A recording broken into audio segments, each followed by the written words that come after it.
Nu ska vi vårrusta flytväster. De här uppblåsbara flytvästarna, de behöver man ju gå igenom en gång per år. Och kolla att allt är som det ska. Så då gör man så här. Det är ju ett blixtlås. Alltså de är ju lite olika gjorda de här, men det kan vara kardborreband hela vägen på en del.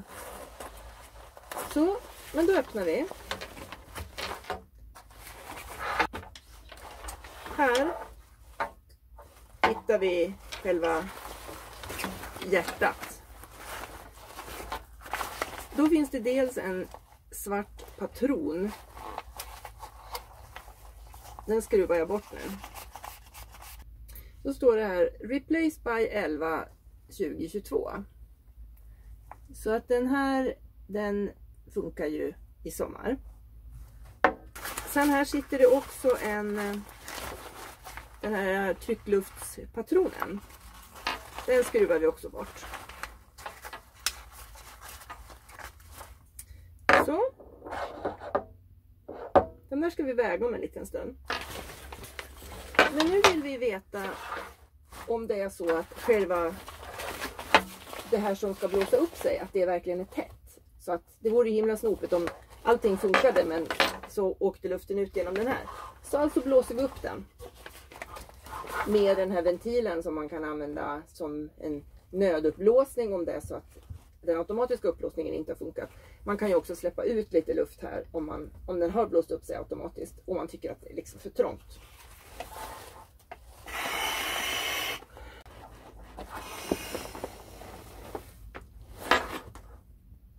Det bästa är ju att blåsa upp den ordentligt full så här, för då är det ju rätt lätt att se om det är så att den tappar lite luft.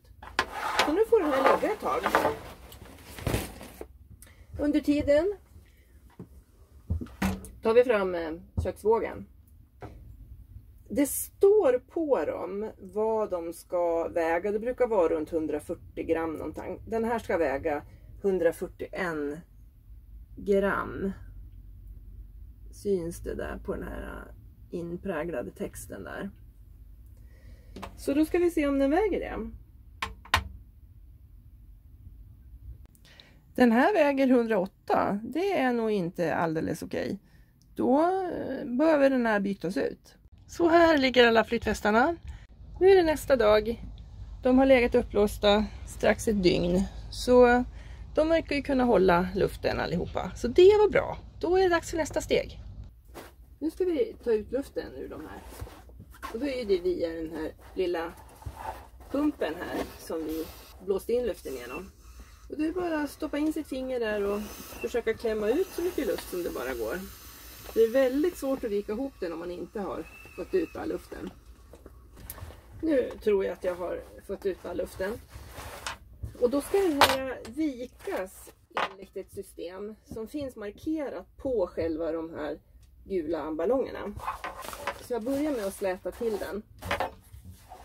Här kan man läsa på de här själva gula upplösbara sakerna. Fold under står det där. Likaså där. Så då börjar jag här. Så där ska jag fold under. Det här ska också fold under. Det är inte så lätt alla gånger därför att det är många band och det är många grejer som är här som liksom lägger sig i vägen när man ska försöka göra det här. Ska vi se om vi kan få till överdelen här också. Den här ska också vikas in.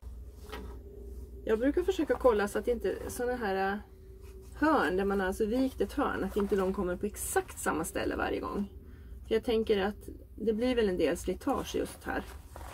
Så då försöker jag förflytta dem lite grann. Nu förstår man ju varför den ska vara vikt på det här sättet. Det är ju för att de här patronerna ska komma ytterst. Det var två delar som jag behövde byta ut.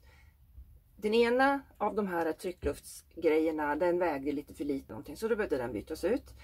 Likaså den här utlösarmekanismen. Den hade tappat sitt lilla gröna lock. Jag ringde faktiskt och pratade med Baltic och de sa att för säkerhets skull så ska du byta ut den. Så nu har jag en här som är hållbar till 2025. Och den här har som sagt ingen datummärkning på sig utan det är en fråga om att väga. Så nu ska jag byta ut i min flytväst. Som har en liten annorlunda utformning än de andra som vi har tittat på. Så det är ett blixtlås här. Här är den gamla, ser ni, som har tappat sitt gröna lilla lock.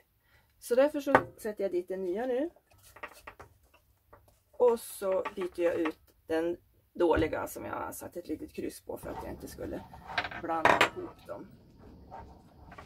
Här ser man också den lilla armen som den röda knoppen är fästad vid. Och den röda knoppen, kommer ni ihåg, det är den man drar i om av någon anledning flytvästen inte löser ut och blåser upp sig.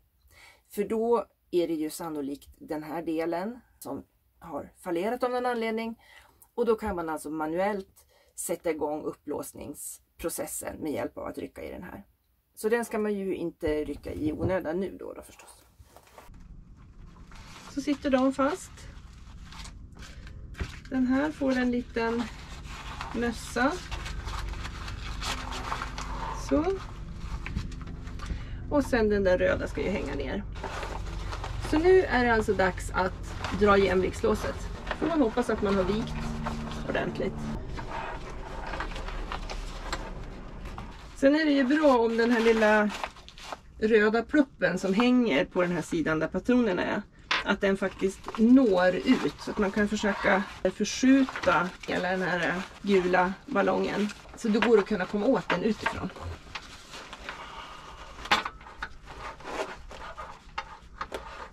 Det blev faktiskt riktigt bra. Det gäller att få ut precis all luften. Så nu stänger jag min flytväst igen här och sen är faktiskt hela denna process avslutad och klar inför sommaren.